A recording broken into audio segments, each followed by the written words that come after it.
John Jacob Astor was the richest man on the Titanic, and he reportedly died like a gentleman after putting his pregnant wife on a lifeboat.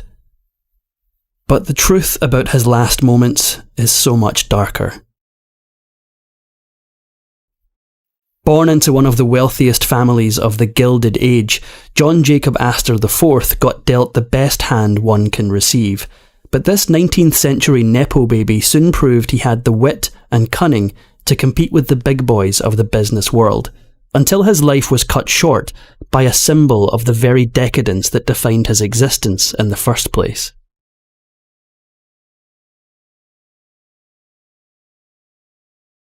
He was born on July 13th, 1864, at his parents' vast country estate. He was the youngest child and only son of socialite Caroline Schermerhorn and William Backhouse Astor Jr. John's father, born into privilege like his son, was not ambitious, instead dedicating his life to leisure, luxury and racehorse breeding. His status as an Astor allowed nothing less.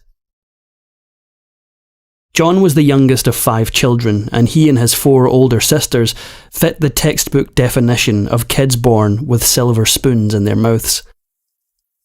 At the time of his birth, the Astors were one of the wealthiest families in the United States. He was named for his great-grandfather, the original John Jacob Astor. This Astor had come to the United States in 1783 with nothing but a few musical instruments. He started in the fur trade, where he was wildly successful, making a fortune and soon pivoting to New York real estate development. Astor's forays into this exploding industry cemented him as the United States' first multimillionaire. Given his position in society, Astor naturally received the best education money could buy. He attended boarding school at the prestigious St. Paul's in Concord, New Hampshire, before going on to enroll at Harvard. However, Astor grew weary of education and left the school without graduating, opting to travel instead. In 1894, he published a sci-fi novel entitled A Journey in Other Worlds. The book told the story of life in the year 2000, where mankind had spread to the stars and colonised the planets of Saturn and Jupiter. The young Astor's creativity didn't stop at his imagination, and he actually managed to patent a few original inventions, including a brake for a bicycle, a device to produce gas from peat, and a pneumatic road improver. He also assisted in the development of a turbine engine. But it was his return to the family business where John Jacob Astor IV would make his biggest mark. Astor's grandfather had made his fortune in real estate, and after a few years as a dilettante, he decided to have a go himself. Within a few years he had made millions. Teaming up with his cousin who owned the Waldorf Hotel, he built a connecting hotel beside it to create a giant complex known as the Waldorf Astoria. The luxurious resort was, at the time, the largest hotel in the world and the first that had electricity. There was a surprisingly progressive element to the venue too. It was the first to admit women without them requiring a male companion. Furthermore, the ladies got to use the amenities generally reserved for men, eliminating the need for a ladies-only parlour. But this wasn't Astor's only property that had a reputation for firsts. Astor's country residence, Ferncliff, which had been in his family since the mid-19th century and where he himself had been born, was a giant picturesque estate in the lower Hudson River Valley. Along with an indoor tennis court, 2 squash courts, a bowling alley and a firing range, the dwellings were notable for being the first in the country to contain a residential indoor swimming pool. It was a perfect place to start a family. In 1891, Astor married Ava Lowell Willing, a wealthy socialite. The couple would eventually have 2 children, William Vincent Astor, born 9 months after their marriage, and Ava Alice Muriel Astor, born in 1902. The couple's opulent lifestyle became the stuff of legend. Now married, John became a central figure in New York's high society, and he and his wife soon became locally renowned for the lavish parties they hosted in their Fifth Avenue mansion and their Newport summer home. The parties attracted the cream of the crop, with their aristocratic regular guests becoming known as the 400, named for the number of people the Astor couple could fit in their ballroom.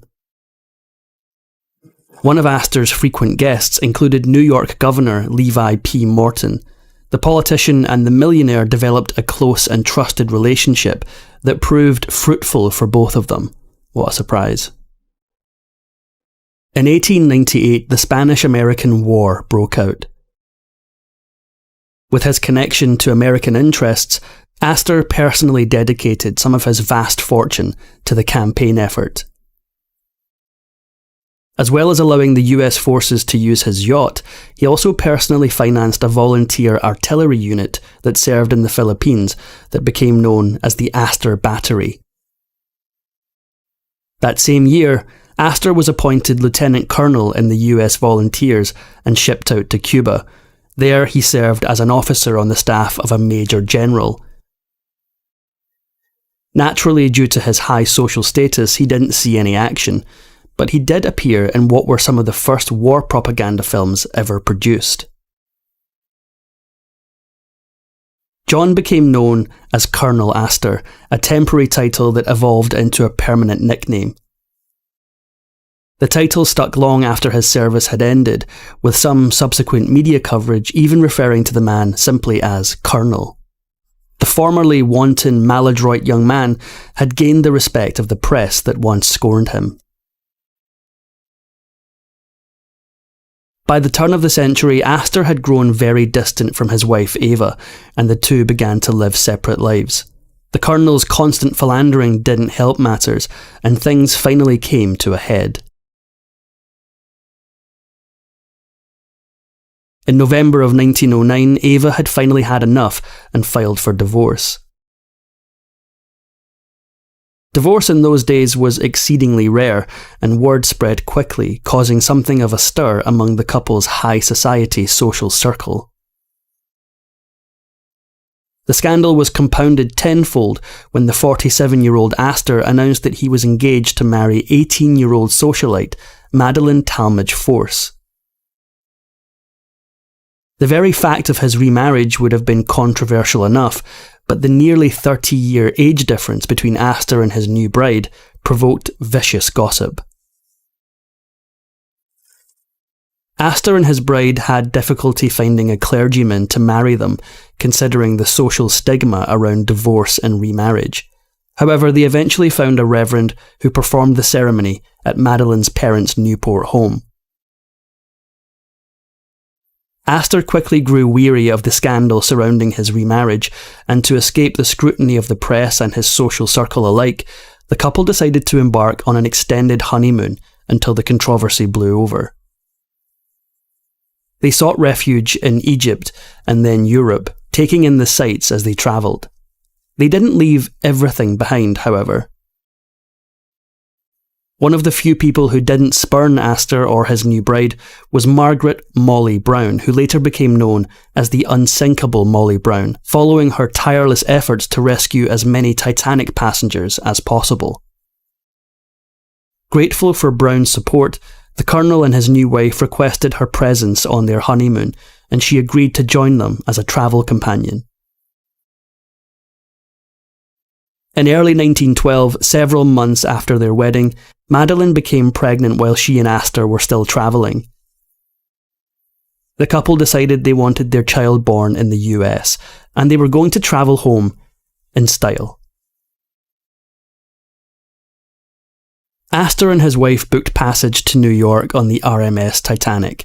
They arrived in Liverpool just in time to embark on the ship's long maiden voyage across the Atlantic, and the Astors, naturally, travelled first class. They had the privilege of occupying one of the Titanic's most opulent suites. They had brought their dog with them, the confusingly named Kitty.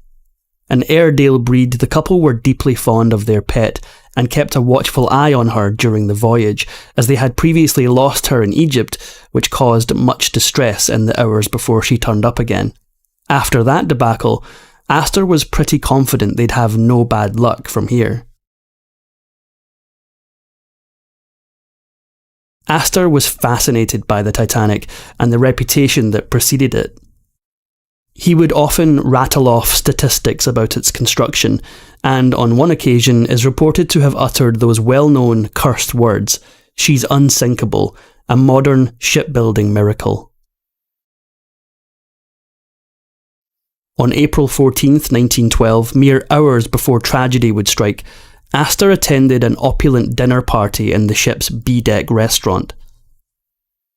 Also in attendance was the ship's captain, Edward J. Smith. He and Astor reportedly talked and joked together and had established a rapport. This entitled him to an inside scoop, but maybe he would have preferred not to know.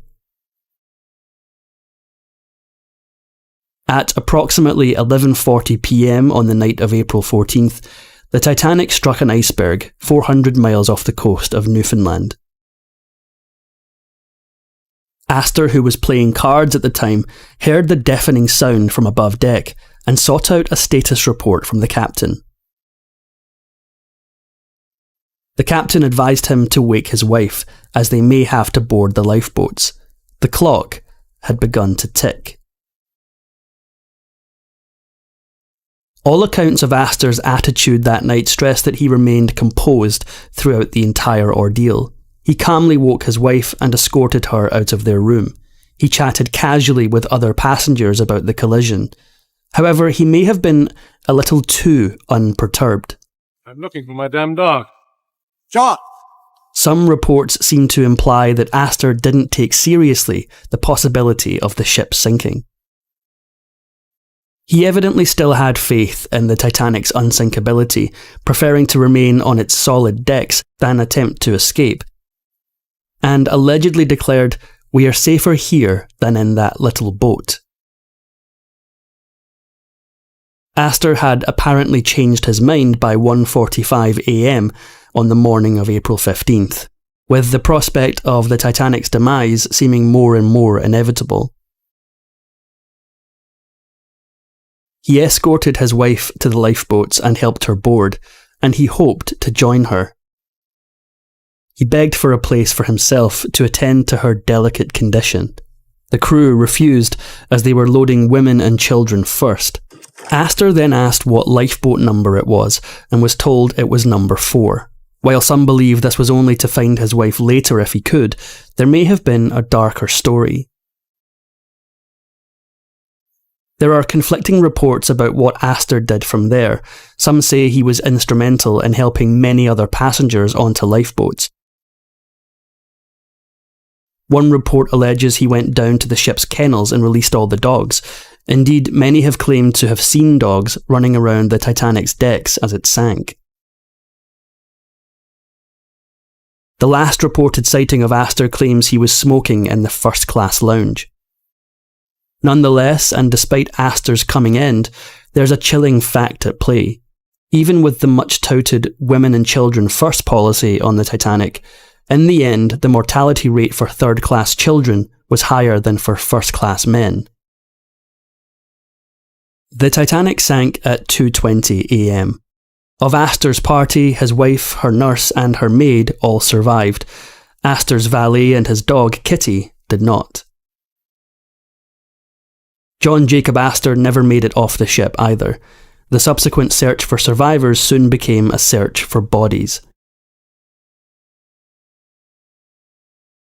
Astor's body was recovered a week later. He was identified by the initials JJA sewn onto his jacket and an engraved pocket watch. His remains were buried at Trinity Cemetery in New York. There have been many conflicting reports about the condition of Astor's remains.